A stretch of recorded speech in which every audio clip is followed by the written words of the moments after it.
Here now to weigh in, Joe Borelli, New York City Council Minority Leader. Joe, before we get to this next level idiocy, I just want to scroll through the list of all the crimes that are up in New York City year to date real quick. Every category of crime is up except murder. Murder is essentially flat.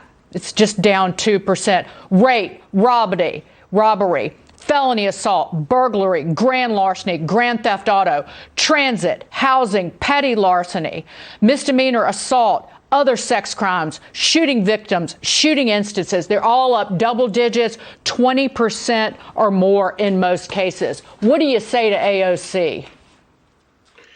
Well, I mean, first of all, her comment is Pulitzer-level stupidity for someone who's got a career in making awfully stupid things said quite frequently. Look, you know, if she's looking for some little cause, it's not in any backwards tax policy. The reason is that progressives like her have actually controlled the narrative and controlled the policy level on criminal justice reform, not just in this city and state, but in many large city and states around the country.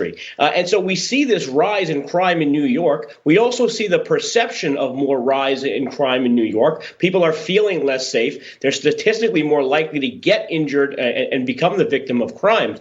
And it is all in part due to Democratic policies from Democratic lawmakers. They are talking the talk, and for 2 years they walk the walk with bail reform and defund the police and trying to close Rikers Island and electing prosecutors who want to let people off scot-free who commit in times of violent crimes. So all the chickens have come home to roost, and now we're seeing the results of 2 years of Democratic policy gone wild. The left wing likes to talk about the criminalization of poverty, which is what she's getting at, that because the child tax credit was reduced, the extra child tax credit went away in December. Women are stealing baby formula. Well, there was a guy who was tackled by a security guard outside of a Duane Reade today. The perp and the security guard got captured in a photo by the New York Post, and his bag, the perpetrator, was filled with hair shampoo and conditioner that would be resold. So even that, even that argument falls apart. But Joe, listen to this. This is, again, anytime there's with the spike in crime that New York has experienced, in part because of the bail reform from 2 years ago. This is what AOC, how she downplayed it last summer. Now, I want to say that any amount of harm is unacceptable and too much. But I also want to make sure that this hysteria, that this doesn't drive a hysteria, and that we look at these numbers in context so that we can make responsible decisions about what to allocate in that context. Her constituents and lower income New Yorkers can't get to work safely.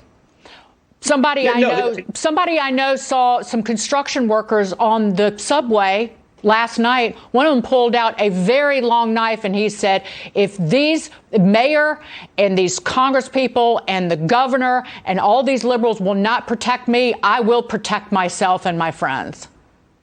And we're going to see more of these type of Bernie Getz type reactive assaults in subway systems. That's almost guaranteed. But to AOC's point, I mean, this is not hysteria at all. 42 or 43% of people released on bail reform for violent crimes have been arrested within the past 2 years for committing another action. So this is not just some crazy Republican talking point. In fact, I actually share the same opinion as Mayor Eric Adams on this, where bail reform needs to be reformed. So he's up in some ways against the same roadblock that so many rational politicians across the aisle are facing in New York. We're just in the back seat when it comes to the Albany state legislature to these radical far left politicians who spend all their time worrying about the criminals themselves and their creature comforts in jail and the fact that they shouldn't even go to jail in the first place. And they spend no time worrying about the victims or the potential victims and the downstream results of the policies they've enacted and want to continue to enact over the next couple of years. Instead of doing a self-serving Q&A with the New Yorker, maybe get on the phone and make a condolence call to the family of that young woman who was murdered, or any of the people who were robbed on a regular basis, particularly the independent small business owners who were already struggling. Say her name, AOC, Christina Yuna Lee, dead because of a criminal who should not have been on the street. Joe Borelli, good to see you. Thank you so much. Thank you. I'll see you again soon.